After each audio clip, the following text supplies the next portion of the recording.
Hello students, कैसे हैं आप सब। मैं संदीप पांडे आप सभी का एकेडमी फॉर जीनियस के इस यूट्यूब चैनल पर हार्दिक स्वागत करता हूं। तो बच्चों, हम लोग कक्षा 9 का भौतिक विज्ञान पढ़ रहे हैं, जिसमें हम लोग इसके पहले के 4 भागों में हम लोग पढ़ चुके हैं।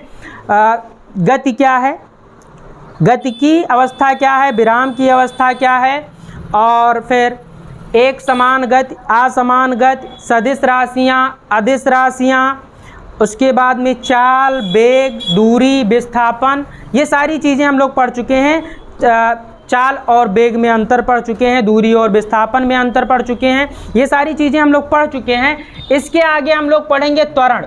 तो त्वरण क्या होता है? किसी गतिमान वस्तु की वेग परिवर्तन के दर को त्वरण कहते हैं। त्वरण बराबर होता है वेग परिवर्तन बटा समयांतराल। त्वरण का मात्रक क्या होता है? मीटर प्रति सेकंड स्क्वायर होता है। त्वरण कैसी राशि है? सदिश राशि है, क्योंकि वेग सदिश राशि है और वेग बटा समयांतराल, तो इसलिए त्वरण भी कैसी राशि है? सदिश राशि है।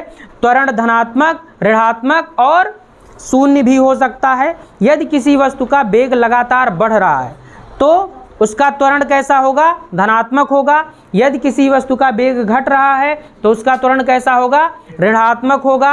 यदि किसी वस्तु के वेग में कोई परिवर्तन ही नहीं हो रहा है, वो एक समान वेग से चल रही है, तो उसका त्वरण क्या होगा? शून्य होगा।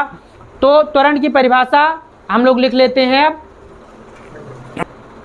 हाँ, तो त्वरण की परिभाषा हमने लिख दी है आप लोगों के लिए। किसी गतिमान वस्तु के वेग परिवर्तन की समय दर को त्वरण कहते हैं। दूसरे शब्दों में हम इसे लिख सकते हैं, एकांक समयांतराल में किसी गतिमान वस्तु के वेग में जितना परिवर्तन होता है उसे उस वस्तु का त्वरण कहते हैं। त्वरण बराबर क्या होता है? वेग परिवर्तन बटा समयांतराल। और इसे प्रायः किससे प्रदर्शित करते हैं? ए से प्रदर्शित करते हैं। यदि किसी वस्तु का प्रारंभिक वेग u तथा t समय बाद उसका अंतिम वेग क्या हो जाता है? b हो जाता है, तो त्वरण a बराबर क्या होगा? अंतिम वेग माइनस प्रारंभिक वेग बटा समयांतराल। तो a बराबर हो जाएगा b माइनस u बटा t आपका हो जाएगा। त्वरण कैसी राशि है? एक सदिश राशि है। त्वरण का एसआई मात्रक मीटर पर सेकंड स्क्वायर होता है। यदि किसी गतिमान वस्तु का त्वरण लगातार बढ़ रहा है, निरंतर बढ़ रहा है, तो वस्तु की गति त्वरित गति कहलाती है और इसका त्वरण कैसा होगा?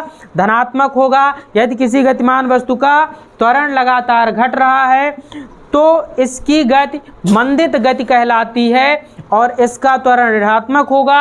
और यदि किसी गतिमान वस्तु का वेग एक समान है, यदि किसी गतिमान वस्तु का वेग एक समान है तो उसका त्वरण क्या होगा? शून्य होगा।